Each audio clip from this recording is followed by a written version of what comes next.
when a man worth billions can vanish like a tweet, you already know this ain't about mistakes. It's about power. They didn't just cancel Ye. They pulled the plug on every wire that kept his empire breathing. And it happened fast, too. 1 week he's breaking charts. The next week he's blacklisted. Bank accounts closing. Partners disappearing. You can't tell me that's random. Exactly. See, when most people fall, they trip. When Ye fell, somebody cut the floor out from under him. Because when you start talking too loud about who's really running things, they don't argue. They erase. And the cold part? They make it look like you did it to yourself. They rewrite your genius into madness. Your rebellion into self-destruction. That's the playbook. The system doesn't delete your music, it deletes your credibility. It pulls your contracts, your money flow, your narrative, until the world forgets who you were in the first place. But Ye didn't disappear, girl. He got erased. There's a difference.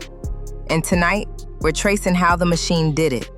Step by step, transaction by transaction, silence by silence. Oh, and shout out to our newest sub, Lorraine Samuel. Baby, you picked a wild one to join on because this ain't gossip, it's documentation. Buckle up. This is the Kanye pattern. How a billionaire learned what happens when you stop obeying the script. Let's start where every empire begins and ends. The money. Because before they take your mic, they take your access. And for Ye, that switch flipped the moment Adidas said those 2 little words. Partnership terminated. That press release hit like a firing squad. Overnight, billions in projected revenue just gone. But see, Adidas didn't move out of morals. They moved out of fear. Their stock dropped the minute his name turned radioactive, and they had shareholders breathing down their necks. Exactly. They called it a risk to brand integrity, but what it really meant was, he's saying things we can't control. And once the deal started cracking, everyone followed suit. Balenciaga, Def Jam, CAA, even the banks. Oh yeah, that JP Morgan letter? 60 days to move his money. No scandal trial, no charges, just a polite corporate exile. That's how they do it when you're too powerful to jail. They make your money homeless. And you'd think losing those deals would destroy him. But here's the thing, it didn't. His products were still selling. His music still charting. People still streaming. The market didn't reject Ye. The gatekeepers did. That's the quiet brilliance of control. You don't have to shut a man up if you can just shut him out. No distribution, no processing, no access. He can scream all he wants, but no one hears the sound if you own the speakers. And you notice how the tone shifted right after the money stopped? The same media that once called him a visionary suddenly decided he was unstable. That's not a coincidence. That's choreography. Yup. Step 1, cut the income. Step 2, flip the narrative. Because a man with no platform and no allies can't fight back. He just looks crazy yelling into silence. It's the oldest trick in the system's playbook.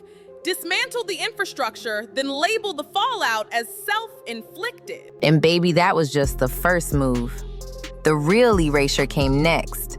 Not in his bank account, but in his reflection. Because once they pull your money, they come for your image. So once the money faucet closed, they didn't stop there.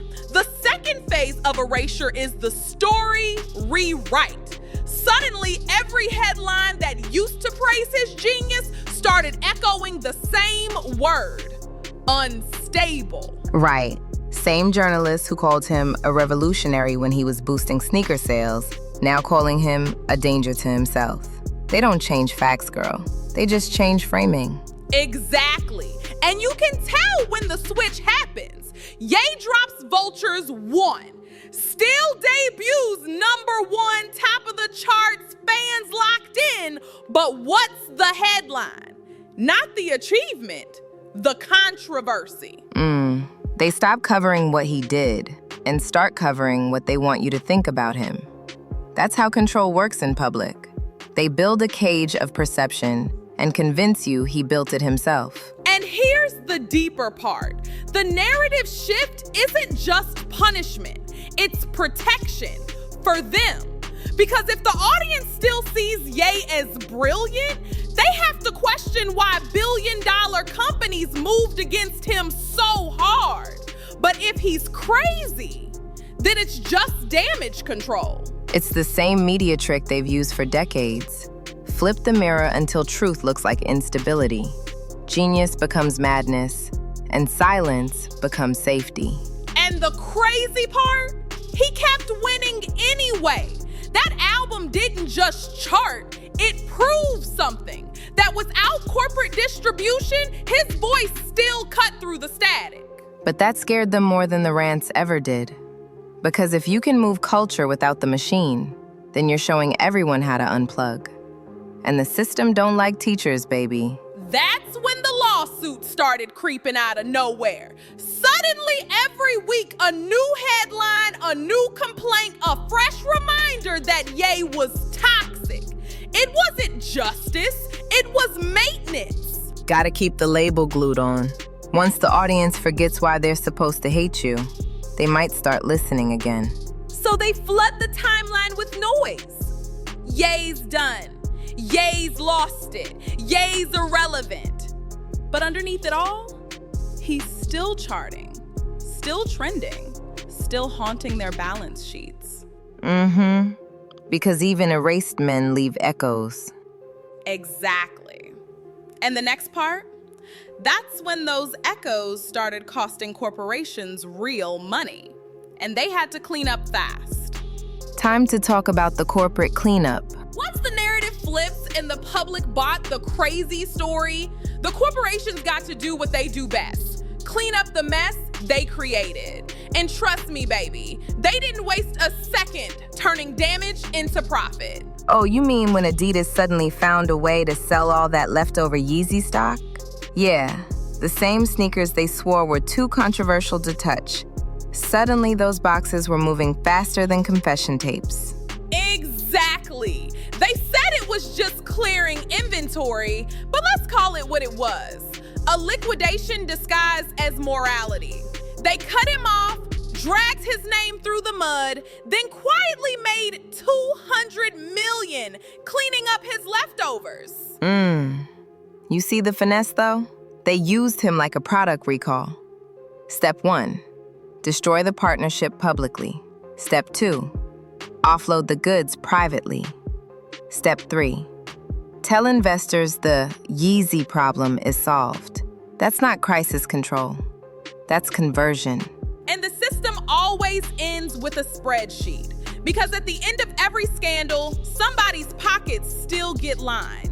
And when the headline said Adidas ends partnership, they forgot the small print, but keeps the profit. Same machine, different wrapping. They even slipped in those charity donations from the sales to polish the halo while counting the cash. If that ain't a masterclass in moral laundering, I don't know what is. And notice the silence? Once the inventory was gone, no more Yeezy headlines. No more moral outrage, no more corporate statements, just quarterly earnings looking real healthy again. Because it was never about punishment. It was about containment. They don't burn bridges. They fence them off and charge tolls to cross. They shut him down, sold his brand, and moved on like nothing happened. That's the final phase of erasure. Profit and forget. But Ye didn't disappear completely. The system can erase your partnerships, but not your pulse. He still had one card left, the art. And that's where we head next. When you take away a man's money and his image, all he's got left is his message. After the corporate cleanup came the quiet. That eerie kind of silence you only hear when a man's been muted, not gone. Because Ye didn't fade away, girl. He was still out there, just no longer allowed to echo. Yeah, the news stopped covering him, but you'd still see flashes. A paparazzi clip here, a random studio sighting there, fans whispering, he's working again.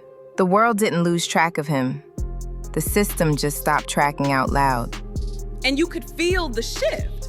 The man who once hijacked headlines had been reduced to rumor. That's how deep the erasure went.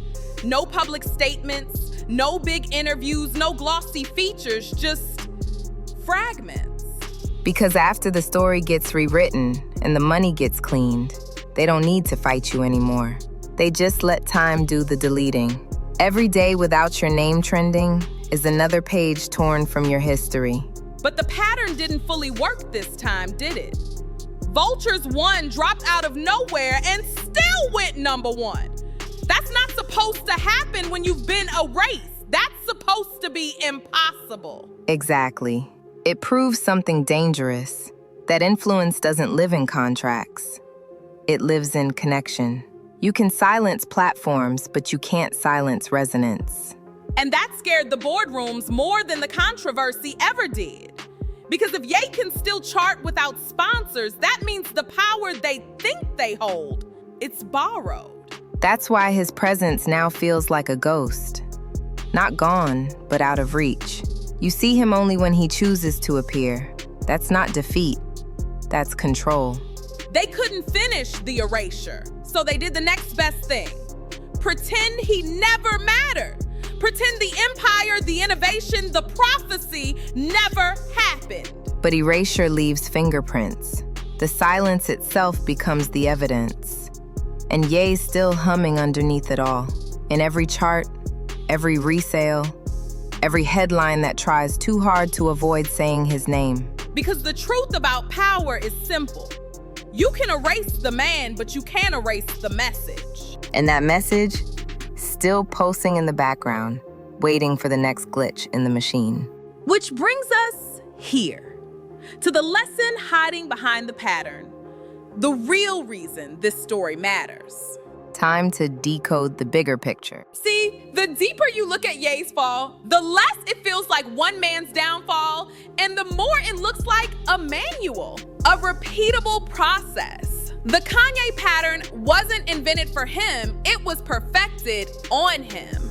Facts. Because every system that depends on control needs examples. They didn't just silence Ye. They taught everybody else what happens when you step too far off script. That's why the punishment had to be public. Exactly. First, they strip your partnerships, then they flip your story, then they profit off your absence. It's an ecosystem. Chaos on the surface, order underneath. And the cruel genius of it? The audience helps them. The memes, the think pieces, the outrage. All free marketing for a narrative that wasn't his to begin with. They make you believe rebellion equals insanity, that questioning the system equals career suicide. And once you buy that lie, you police yourself. You stay quiet. You play along. But Ye exposed the weak spot, that money and reputation are just leverage points, not loyalty. The second you lose their approval, they remind you whose sandbox you've been playing in. Still, even erased, he proved the truth has a half-life. The message travels. You can cancel the man, but not the memory of what he said. That's why people still quote him like scripture. They feel the residue of the rebellion. And maybe that's the point of every truth teller's exile. Not to destroy them, but to test if their words can live without them. Ye's did. That's why they still linger, still spark, still irritate the comfortable. Because real disruption never dies. It just changes frequency. So when you hear silence around a name that used to be everywhere, don't assume they lost. Sometimes that's just what survival sounds like. Because the machine can't erase truth. It can only make it whisper. And if you're listening close enough, you can still hear Ye humming in the static. So after all that, tell me this. If a man can build billions from nothing and still get wiped like a bad tweet, what does that say about power? Or maybe the better question is, who's really running the show? Because every time Ye spoke too loud, somebody somewhere hit the off switch. They called it consequence. I call it choreography. You don't erase a man that fast without a plan. And maybe we just watched the plan in real time. So you tell us, was Ye out of control? Or was he getting too close to control itself? Drop your thoughts below. What part of this hit you hardest? The money move, the narrative flip, or the silence that followed? Because one of those is coming for somebody else next. And when it does, don't say we didn't warn you. Sip slow, think deeper, and as always, stay hydrated.